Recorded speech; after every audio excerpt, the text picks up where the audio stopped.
Napoleon was offering the Jews all kinds of freedoms and equal rights. Many Jews welcomed him as a long-awaited liberator.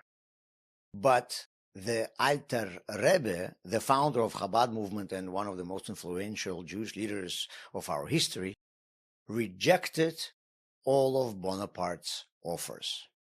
During the war of Russia with France, the Alter Rebbe did not only pray for the fall of the French, but also was aiding the Russian army by sending his disciples as spies for the Tsar. Why? Throughout Europe, Jews were suffering from oppression and pogroms, and now finally someone was offering them equality. Napoleon was promising equal rights and religious freedoms to all of Frenchmen. In his vision, his empire would include Frenchmen of Catholic faith, Frenchmen of Orthodox Christian faith, and Frenchmen of the Jewish faith. For Napoleon, Jews were a religious denomination. And to obtain this freedom of religion, obviously, Jews would have to be Frenchmen. So you will say, fine, so why won't Jews become Frenchmen? Who cares? Well, being a Jew is both a religious affiliation and a nationality. Judaism is a religion given to a specific nation. So before I can practice Judaism, I must be Jewish by nationality. Nationality is who I am.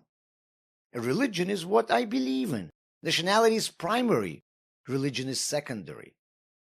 Napoleon insisted that you had to be a Frenchman. Once we establish who you are, a Frenchman, now we will give you the permission to believe in whatever you want. Napoleon allowed freedom of religion only as long as your primary identity was French. Your first loyalty has to be to France. You obey the laws of France first, and then you can follow any religious laws you want. Jews couldn't afford such a price for their freedom. They have already seen this trap before.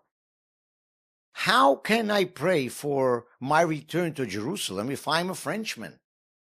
What does a Frenchman have to do in Israel? According to our religion, I must be, first and foremost, a Jew. That's why whenever Jews found themselves in countries whose laws were prohibiting us to practice Judaism, Jews would either rebel, like it happened during Hanukkah, or they continued practicing Judaism underground, like it was in the USSR. If we were first and foremost Roman citizens, Frenchmen, or Soviet citizens, then when local laws were conflicting with our religious laws, we would have to forget the requirements of our religious laws. And Napoleon, by the way, was not the only one who would offer Jews this kind of protection for this kind of price. When Hitler demanded that Mussolini extradite Jews, Mussolini replied, "We don't have any Jews. We only have Italians of the Jewish faith." From a Nazi perspective, we know that people are divided by their nationality, while from the fascist perspective, people were divided based on their citizenship. And if you were an Italian, you were entitled to all the equal rights of your society. But to be eligible, you have to be an Italian, not a Jew. It is interesting that for some reason, this idea was evident in the world's culture all the time.